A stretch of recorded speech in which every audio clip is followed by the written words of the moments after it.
여러분 안녕하십니까? 광주 MBC 뉴스투데이 시작합니다. 먼저 오늘의 주요 뉴스입니다. 광주 군공항 이전 문제를 논의할 범정부 상설협의체가 구성됩니다. 군공항 이전 논의가 금 물살을 탈 것으로 예상되는 가운데 광주 전남의 공감대 형성이 관건이 될 전망입니다. 광주 평동 중공업지역 개발 사업에 한류 문화 콘텐츠 투자가 실현될지 불투명합니다. 거론되는 대형 연예 기획사도 현재로서는 투자 계획이 없다고 밝혔습니다. 성범죄자 관리에 또 허점이 생겼습니다. 중점 관리 대상인 성범죄 전과자가 출소한 지 2달여 만에 전자발찌를 찬 상태로 성범죄를 저질렀다가 붙잡혔습니다. 광주 비엔날레가 39일간의 대장정에 들어갑니다. 비엔날레 전시관과 광주극장, 국립광주박물관 등 광주 곳곳에서 절치가 열릴 예정입니다. 광주 군공항 이전 문제를 해결하기 위해 정부가 나서기로 했습니다. 국무총리가 직접 나서서 범정부 협의체를 만들겠다고 밝혔는데요. 7년째 표류하고 있는 군공항 이전 문제가 급물살을 탈지 관심이 모아지고 있습니다. 송정근 기자입니다. 군공항 이전 문제가 새로운 국면을 맞이했습니다.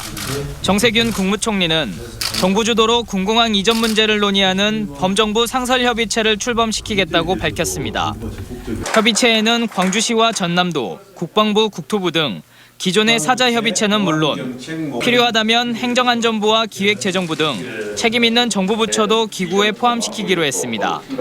특별법이 규정하고 있는 기부대 양여 방식은 이전 지역 주민들의 보상 문제를 해결할 수 없다고 지적되면서 예산을 관장하는 기재부 등도 참여하기로 한 겁니다. 추가적으로 필요한 조치들이 있다면 그리고 그런 노력을 하면 이 문제가 잘 해결될 가능성이 있다면 중앙정부로서는 여러 가지 방안을 만들어 보자. 정 총리는 그러면서 광주 전남 시도민들이 뜻을 모아달라고 당부했습니다. 광주 시민 혹은 전남 도민이 이거 아니다. 그러면 뭐 단체장들이 하고 싶어도 잘 안 되는 것이고 또 중앙정부가 어떤 노력을 해도 어려운 거예요.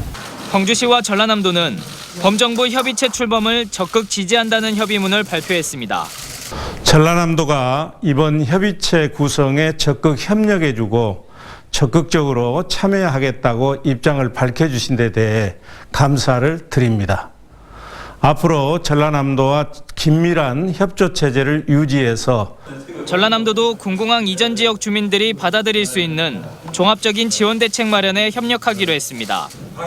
광주 군공항 이전 문제 해결에 새로운 돌파구가 열린 가운데 범정부 협의체는 이르면 이번 주 금요일에 첫 회의를 열 예정입니다. MBC 뉴스 송정근입니다. 평동 준공업 지역 개발 사업의 핵심인 한류 문화 콘텐츠 산업이 졸속으로 추진되고 있다는 보도 해드렸죠. 이용석 광주시장은 대형 연예 기획사의 투자가 확실하지 않으면 사업을 진행하지 않겠다라고 밝혔는데요. 유력하게 거론되는 대형 기획사에 MBC 취재진이 직접 확인해봤더니 현재 투자 계획이 없다라고 답했습니다. 우종훈 기자가 취재했습니다. 경남 창원에 들어선 SM타운. 1,100여 세대 공동주택 분양 수익금 중 일부를 투자해 만든 시설입니다. 이 시설을 운영할 운영사 중 하나로 국내 유명 연예 기획사인 SM엔터테인먼트가 참여하고 있습니다. 아파트는 이미 다 들어섰고 SM타운 건물도 올 상반기 중에 완공될 예정입니다. 하지만 관광객을 끌어들일 콘텐츠가 없습니다. SM은 창원시 사업 시행사와 한류 콘텐츠를 공급한다는 업무 협약을 체결했지만 아직도 이행되지 않고 있습니다. 시행사와 SM이 역할과 의무를 성실히 이행하여 우리 시민에게 한 약속을 지키도록 하는 것이 무엇보다 중요하고 SM은 시행사와 창원시 사이의 갈등 때문에 사업이 진척되지 않고 있다고 해명했습니다.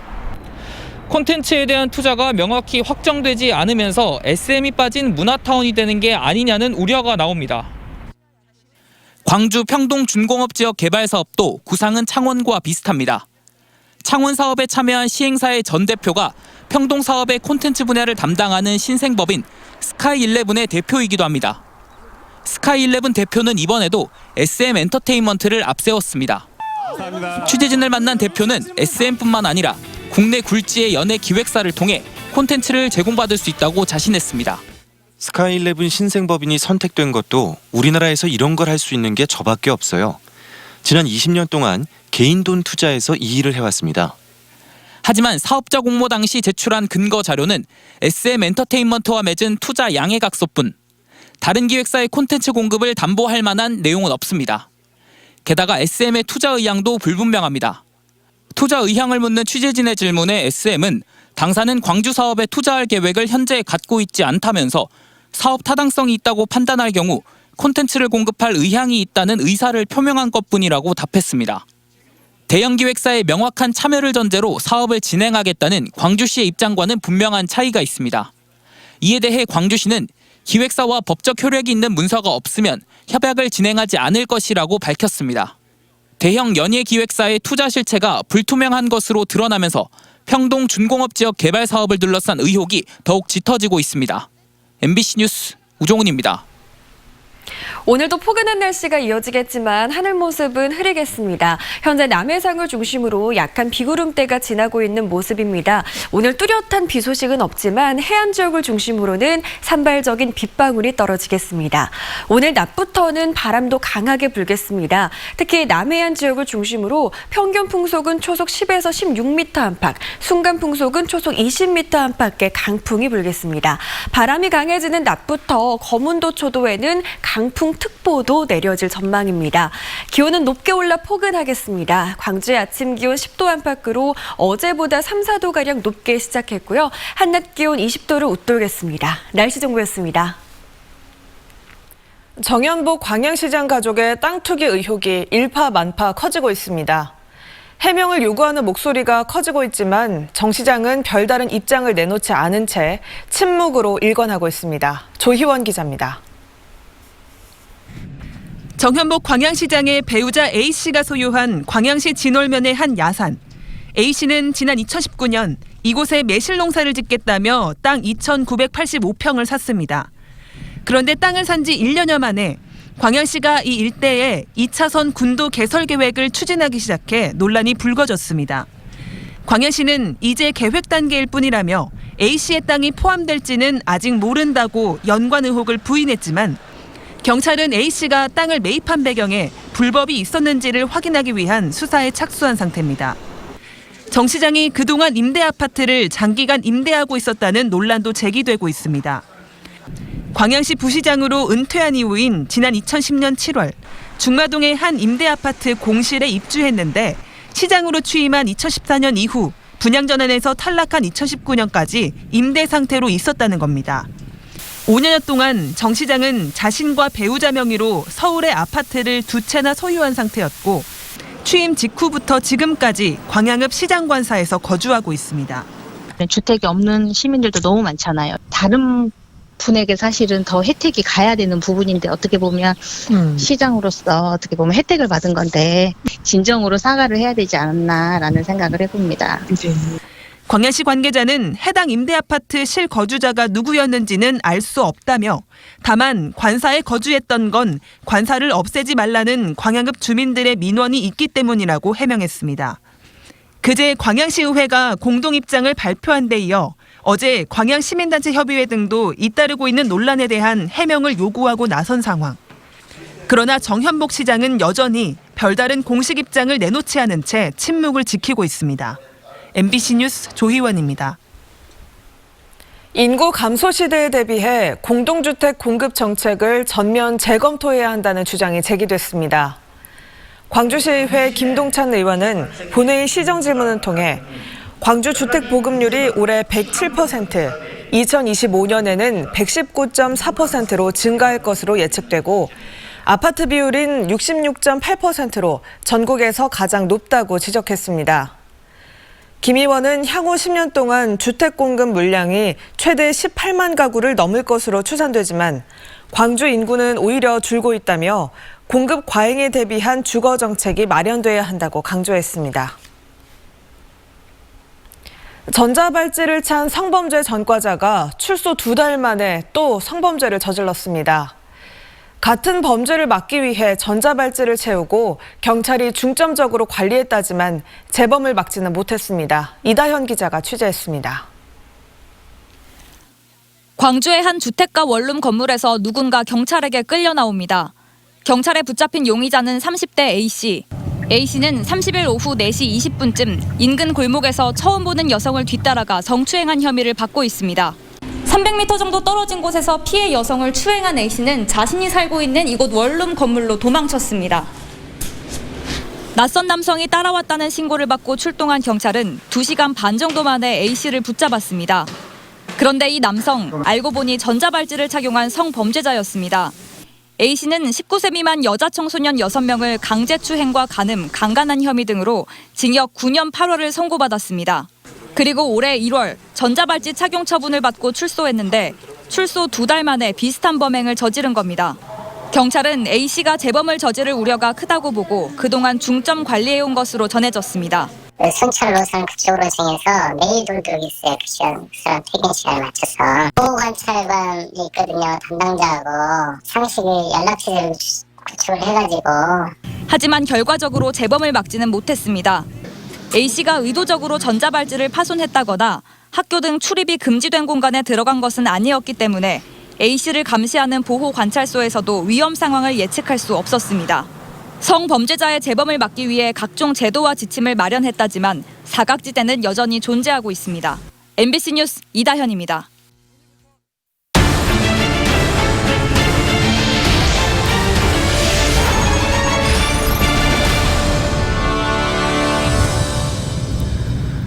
제13회 광주 비엔날레가 오늘 개막해 39일 동안 관람객을 맞습니다. 코로나19 때문에 2차례나 일정이 연기되고 또 관람 인원도 제한되지만 온라인 전시가 풍성해졌고 전시 주제도 현실과 더 밀접해졌습니다. 이계상 기자입니다. 북극 지방의 소수민족이 쓰던 이 전통 모자는 악마를 연상시킨다는 이유로 유럽인들에 의해 불태워졌습니다. 그렇게 흔적을 찾아볼 수 없게 된 이 모자는 아이러니하게도 유럽의 한 박물관에서 발견돼 작품으로 재현됐습니다. 서구 중심 사고에서 벗어나 다양한 세계로 지성을 확장하는 이번 광주 비엔날레의 정신이 잘 드러나 있습니다. 40여 개 나라 69개 작가팀이 만든 작품들은 서구에서 제3세계로 공간을 넘나들고 첨단 테크놀로지와 무속신앙을 뒤섞으며 다양한 존재들의 연대와 치유를 모색합니다. 아프리카라든지 그리고 오세아니아 그리고 뭐 남아메리카의 작가들이라든지 그 작가들이 각자의 위치에서 각자의 문제를 이야기하는데 결국 이게 연대가 되는 거예요. 결국 다 전 지구적인 문제로 연결이 되는 것을 이야기를 하고 있습니다. 5.18의 상흔이 남아있는 옛 국군 광주병원은 올해도 5.18 기념전 공간으로 탈바꿈했습니다. 80년 5월을 경험한 작가와 그렇지 않은 후대 작가들이 저마다의 시각으로 치유와 회복의 메시지를 작품에 담았습니다. 들었지만 말할 수 없었던 것, 그리고 들었지만 볼 수 없었던 것에 다양한 어떤 예술적 관점을 작업으로 표현을 했습니다. 이번 광주 비엔날레 전시 기간엔 주제가 잘 응축돼 있는 제1전시실이 관람객들에게 무료로 개방됩니다. 또 비엔날레 전시관뿐만 아니라 광주극장과 양림동 아트폴리곤, 국립광주박물관에서도 주제 전시가 동시에 열립니다. 코로나19 때문에 관람 인원이 제한되고 매주 월요일엔 휴관합니다. 대신 온라인 전시가 강화돼 예술 감독이 직접 작품을 설명하는 동영상 콘텐츠가 비엔날레 누리집과 유튜브를 통해서 순차적으로 공개됩니다. MBC 뉴스 이계상입니다. 장휘구 광주시 교육감이 독도 영유권을 주장한 일본 고등학교 사회교과서 검정 결과에 대해 즉각 시정을 촉구하는 성명을 발표했습니다.